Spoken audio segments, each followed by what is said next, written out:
여러분 안녕하세요. 자, 남은 온라인 수업에는 그 대면 수업에서 이어서 못했던 뉴스 내용에 대해서 이제 다루도록 하겠습니다. 이제 가짜 뉴스를 판별하는 법에 대해서 볼 건데요.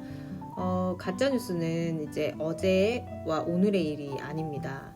우리가 동서고금 막론하고 사기꾼, 사이버 지도사, 사이비 지도사들 늘 있어요. 그 헛소문과 유언비언 같은 것들은 늘 계속 있는데, 하지만 지금처럼 가짜 뉴스가 전 세계적으로 이렇게 기승을 부린 적은 없다고 합니다. 오늘날 우리 인류는 가장 교육을 많이 받은 세대예요. 선진국 문맹률이 거의 0%죠. 그런데 스마트한 시대에 가짜 뉴스가 활개를 치는 이런 배경이 무엇인지 대해서 볼게요. 가짜 뉴스란 용어는 2016년부터 널리 사용됐습니다. 영국의 옥스퍼드 사전에 2016년 올해의 단어로 탈진실을 선정하기도 했다고 하는데, 탈진실은 진실에서 벗어났다는 뜻이래요. 자, 객관적인 사실이나 이 진실보다 개인의 신념이나 감정이 여론 형성에 더 큰 영향을 미치는 현상을 말한다고 합니다. 여기도 가짜뉴스고 저기도 가짜뉴스가 되게 판칩니다. 제가 수업에서 얘기했듯이 가짜뉴스는 어디에나 있어요. 진짜 같은 걸로 사람을 현혹시키기도 하는데, 여러 가지 사례 중에 하나 볼게요. 대선의 열기로 뜨거웠던 2016년 미국에서 소셜미디어와 대선과 관련된 뉴스로 이제 도배를 하기 시작했죠. 당시 가장 많은 반응을 얻은 뉴스가 1위가 프란치스코 교황의 도널드 트럼프 공화당 후보 지지 선언이었대요. 96만 건의 좋아요와 공유하기나 댓글이 달렸는데, 또 2위는 힐러리 클린턴 민주당 후보가 테러 집단의 이슬람 국가에 무기를 판매했다는 뉴스라고 합니다. 이는 모두 가짜 뉴스였대요. 미국 대선 막바지 3개월 동안 이 가짜 뉴스가 주류 뉴스보다 더 많이 읽혔고 더 뜨거운 반응을 얻었대요. 가짜인데, 자, 문제는 몇몇 사람들이 이를 사실로 믿고 이게 범죄까지 저질렀다는 겁니다. 2016년 12월에 미국의 카미핑퐁 피자 가게에서는 한 남성이 총을 발사하면서 난동을 피웠대요. 피자 게이트가 진짜인지 두 눈으로 확인하겠다 했는데, 이 피자 게이트가 뭐였냐면 민주당 대선의 후보인 힐러리 클린턴이 비밀리에 아동을 성착취 조직을 운영하고 있다는 소문이 있다는 거예요. 그래서 이 사건 현장으로 지목된 곳이 바로 카미 핑퐁의 지하실이었는데, 이 지하실은 실제로 있지도 않는 곳이었는데, 이 지하실에 난처하게 만들기 위한 허위 정보, 그러니까 가짜 뉴스를 더 신뢰했다는 거죠. 그래서 국내에서는 2016년 박근혜 대통령 탄핵 과정에서 결정적 역할을 했던 태블릿 PC 내용이 있습니다. 이 태블릿 PC 조작서를 믿고 시위까지 진행을 하게 됐는데, 이런 내용들이 다 가짜 뉴스였고요. 또 2020년은 코로나19 사태에서 가짜뉴스 바이러스에 버금가는 이런 전파력, 그래서 현재도 이거는 조금씩 좀 진행하고 있죠. 자, 그래서 소셜미디어가 이런 가짜뉴스를 만난다, 출처를 사실 구분하지 않고 곧장 사실로 믿는 이런 습관은 되게 매우 위험합니다. 출처를 정확히 알아야 뉴스가 만들어진 배경과 그 의도까지 읽어낼 수 있는데, 출처를 확인하는 습관을 우리가 이제 들어야 돼요. 제가 수업 시간에도 계속 중요하게 얘기하는 게 출처를 확인하고 근거가 어디 있냐, 어디서 들고 왔냐라는 것을 제일 많이 하는데, 세상을 좀 더 균형 있게 바라보는 눈을 갖춰 비눗방울 밖에 진짜 세상과 마주해야 된다라고 합니다. 자, 가짜 뉴스가 급속히 번진 배경에는 사실 소셜미디어가 굉장히 크게 자리하고 있어요. 소셜미디어는 스마트폰 이용자들이 가장 오래 머무르는 서비스고, 이 소셜미디어상의 가공된 콘텐츠를 더 신뢰하는 사람들이 많아요. 뉴스는 개인 하나 맞춤화, 이렇게 소셜미디어는 각자가 좋아하는 그런 뉴스나 정보를 집중적으로 찾아보게 되고 계속 알려주게 되죠. 자, 여론이 왜곡되는 효과를 울림통 효과라고 합니다. 실제로 사이언스지의 한 연구에 따르면 페이스북에서 정치적 성향이 비슷한 사람들끼리 친구를 맺고 계속 정보를 공유한대요. 그래서 미국 공화당 지지자의 페이스북에는 공화당의 우호적인 소식이 주로 공유되고, 민주당 지지자들의 페이스북에는 반대로 민주당의 우호적인 거를 이렇게 주는 거고, 이걸 울림통 효과라고 하고요. 필터 버블과 비슷한 의미를 지니고 있습니다. 자신이 속한 일부 집단의 의견을 세상의 다수 의견인 것처럼 받아들이는 그런 오류를 말하는 거죠. 자, 그리고 이런 때가 있었어요. 그러니까 뭐 어떤 얘기를 전달을 했을 때, 어디서 그랬어? 어디서 나왔어? 그러니까, 내 친구가 얘기했어. 라고 하는 그 출처. 아는 사람이 뉴스의 출처인 경우가 있는 거죠. 지금의 디지털 환경에서는 글이나 이미지, 동영상 등 다양한 형태의 뉴스를 모바일로 편리하게 이용할 수 있습니다. 근데 카드 뉴스나 동영상으로 가공한 뉴스는 이해하기도 쉬워요. 근데 편리하지만 이 매체와 표현 방식이 다양해지면서 정보의 출처가 알기 어려워지기 시작했어요. 이용자들 대부분이 포털 사이트나 소셜미디어에 접하는 그런 수많은 뉴스의 출처를 기억하지 못하고 뉴스의 출처를 아는 사람이라고 답하기도 합니다. 평소 잘 알고 지내는 사람의 이야기는 왠지 모르게 신뢰감이 들게 마련이에요. 저처럼 평소 맨날 같이 알던 우리 학교에 나의 강의를 가르쳐주는 선생님이 알려준다라고 하면 또 신뢰할 수도 있는 거죠. 그래서 의심하지 않고 또 바로 공유하는 그런 경향을 갖고 있습니다. 카카오톡 단체방이 가짜뉴스의 되게 온상이라고 얘기를 하고요. 자, 그리고 허구를 믿는 인간의 뇌라고 하면서 사람은 본능적으로 더 많은 정보를 추구를 하는데 새로운 정보를 받아들이면 기분이 좋아지도록 만들어졌대요. 새로운 사실을 알면 소문 같은 거, 나만 아는 비밀 같은 거 좋아진답니다. 인간의 인지 능력은 다른 동물들에게 없는 뛰어난 능력이지만 하지만 완벽하지는 않다고 해요. 인지 능력의 한계로 우리는 거짓을 사실로 믿기도 하고 사회적 약속을 통해 혹은 교육이나 종교적 신념에 따라 사실이 탄생하는 경우도 많습니다. 자, 인간은 머리를 덜 쓰고 싶다고 얘기를 해요. 16세기 영국의 사상가 프랜시스 베이컨이 일찍이 불완전한 인간의 인지 능력을 지적했다고 합니다. 인간이 쉽게 오류와 편견에 빠지는 성향을 갖고 있다는 점으로 우상론을 통해 설명을 했는데 종족의 우상, 인간의 관점에서 사물을 바라본다. 동굴의 우상은 우물한 개구리처럼 자신의 특수한 상황을 기준으로 인식하면 결함이 생기게 된다는 거예요. 그리고 시장의 우상이라고 하는 거는 잘못된 언어 사용으로 인해 발생하는 소통의 오류나 사고의 제한을 말을 하는 거고요. 극장의 우상이라고 하는 거는 기존의 학설을 비판적으로 믿기 때문에 생겨나는 오류예요. 그리고 인지심리학이라고 하는 거는 인간은 되도록 머리를 덜 쓰려고 하는 인지적 구두쇠라고 합니다.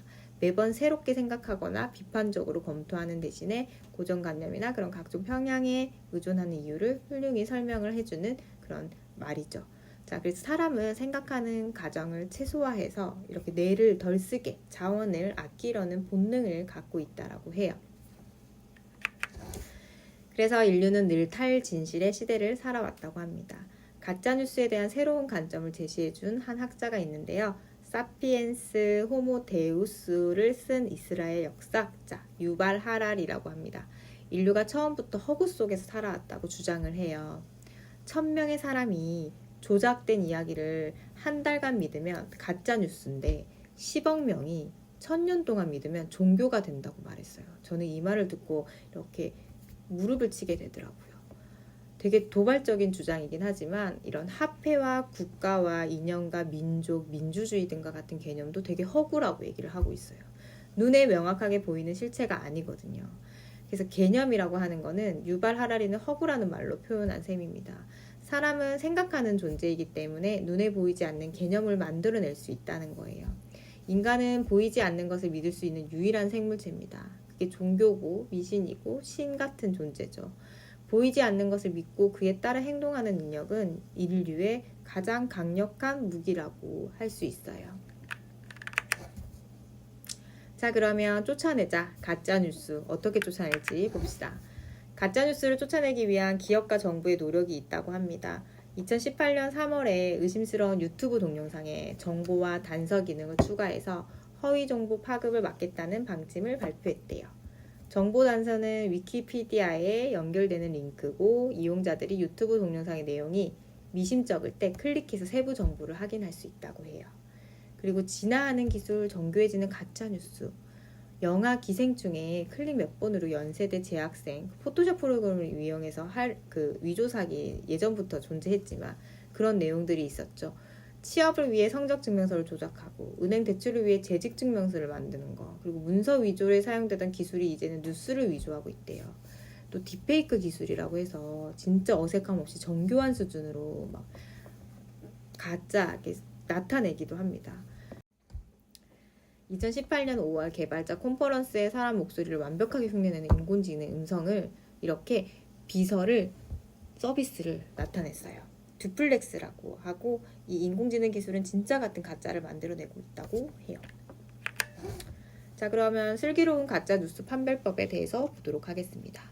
비판적으로 제목을 읽어라 하는데 제목의 충격, 경악, 격분 이런 극단적이고 감정적 표현, 느낌표, 물음표 이런 문장부호 남발하는 기사는 조심하라고 합니다. 가짜 뉴스일 확률이 높대요. 그리고 인터넷 주소를 점검하래요. URL 주소를 검사해서 언론사 사이트의 디자인이나 이런 것도 베끼기도 한대요. 그래서 정확하게 확인을 하고 뉴스의 출처를 확인하고요. 신문기사 취재한 기자의 이름과 이메일을 명시하고 콘텐츠 책임자의 연락처가 있는지도 확인해래요. 그리고 문법적 오류 확인, 맞춤법이나 문법을 지키지 않는 뉴스는 엄종. 자, 그리고 사진을 면밀하게 살펴보랍니다. 사진 동영상의 신뢰성이 높아지는데 옛날 사진이나 합성일 수도 있어요. 그리고 별도 프로그램을 통해서 확인하는 방법도 있고요. 그리고 날짜를 확인하는 거예요. 가짜 뉴스에는 날짜나 구체적인 발생 시간이 명시되어 있지 않는 경우가 흔합니다. 그리고 주장의 근거를 확인하라고 합니다. 무조건 신뢰하지 않고요. 통계의 원자료를 직접 찾아보는 것이 좋은 습관이라고 하고요. 또 관련 보도를 찾아보고 한 군데서만 주장하는 내용은 일단 의심을 해야 되고요. 또 풍자 또는 해악과 구분해라. 만우절 신문 4월 1일 유독 터무니없는 뉴스 기사를 접하면 가짜 뉴스인지 확인을 하고요. 또 반가운 뉴스일수록 의심을 하래요. 기대하는 정보를 접할 때 그런 만족감 때문에 비판적 읽기가 어려우니까 비판적 읽기를 해라고 합니다. 자, 그럼 비판적 사고에 대해서 이야기를 해볼게요. 선택지가 많으면 무조건 좋을까라고 하는데 이 칼럼비아대 경영학과 교수 시나 아이엔가라는 교수님이 선택에 관한 재미있는 실험을 했대요. 슈퍼마켓 매장에 잼 6종류와 24종류에 따로 진열을 했대요. 방문자와 구매자 수를 세어보니까 24종의 진열대에 더 많은 사람이 다녀갔대요. 근데 6종의 진열대에 사람들은 더 쉽게 지갑을 열었다고 합니다. 구매율 3%와 30%로 10배가량의 차이가 났대요. 왜 더 많은 선택의 권한이 주어지면 혼란에 빠져서 판단하는 데 어려움까? 선택의 역설이라고 하는데 이 정보가 많다고 유용한 게 아니라는 거죠.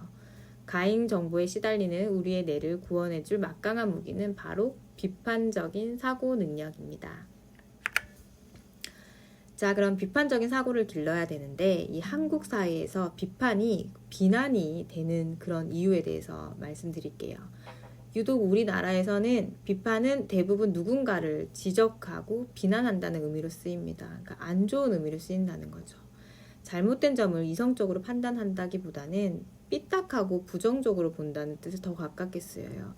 저 사람은 매사에 비판적이야 라고 얘기를 하기도 하고요. 이 모든 일을 합리적이고 이상적으로 사고에 옳고 그름을 분간하는 사람이라는 이미지가 왜 이렇게 됐는지를 보면 우리가 비판과 반대를 허용하지 않은 과거의 군사독재 정권 탓이 굉장히 크다고 해요. 정통성이 취약했기 때문에 시민들의 주권의식과 비판적 사고가 무엇보다 두려웠대요. 그리고 독재 정권은 비판적 사고를 반사회적 행위로 간주했고 이를 수시로 탄압했다고 합니다. 전통과 권위를 중시하는 유교 문화의 영향이고 높은 사람에게 반대 의견을 표시하기 힘든 풍토가 자리를 했다고 합니다. 그리고 절차와 과정보다 효율성과 결과를 우선시하는 문화도 한몫을 했다고 하네요. 자, 그럼 한국에는 왜 비판적 사고 과목이 없을까라고 하는데 이 사피엔스 저자 유발 하라리 교육과정에서 더 많은 정보를 학생들에게 주입하려는 시도는 불필요하다라고 합니다. 그러니까 정보를 계속 주입하는 교육은 별로다. 1964년 노벨 평화상 받은 미국 인권운동가 마틴 루서킹은 교육은 거짓과 참을 분간하고 허위와 사실을 판별할 수 있는 능력을 길러주어야 한다라고 합니다. 교육의 기능은 학생들이 비판적으로 생각하도록 가르치는 것이다. 그러니까 정보를 주입하면 그게 맞다 그냥 끄덕끄덕 하는 게 아니라 저 정보가 맞나? 그 얘기가 맞나? 라는 참과 거짓을 구별할 수 있는 그 교육이 진짜 교육이라는 거죠. 그동안 오늘날의 교육 시스템을 설계한 권력자들이 비판적 사고를 좋아하지 않았기 때문에 이 비판적 사고는 가르치기 어렵다라고 얘기를 해요.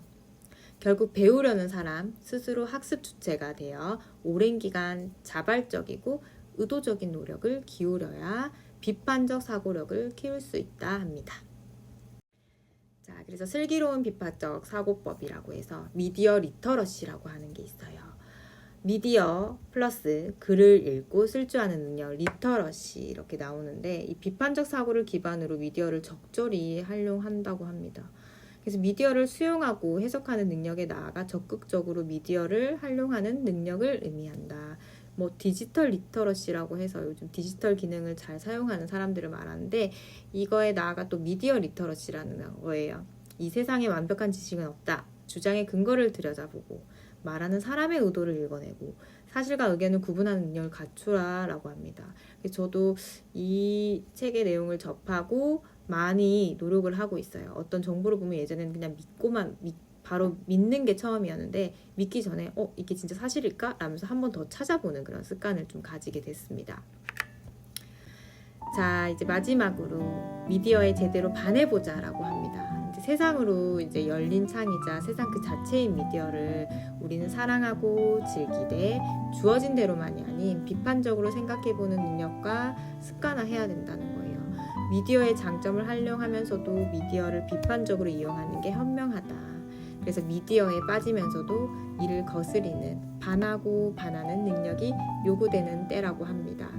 이렇게 해서 우리가 열린 사고와 표현을 배우면서 이 과정 중에 미디어 사용, 가짜뉴스, SNS, 유튜브 사용하는 거 이런 것들을 지금 수업에서 봤어요. 그래서 이론적인 부분에서 해당될 수 있고 이 부분은 지금 시험에 객관식 문제로 나올 겁니다. 그래서 여러분들이 요 지금 내용과 우리 대면 수업에서 했던 내용을 이렇게 합쳐가지고 공부 조금 해주시면 감사할게요. 자, 오늘은 여기까지 마무리하고 다음은 근거와 출처를 적는 방법에 대해서 알려드리도록 하겠습니다.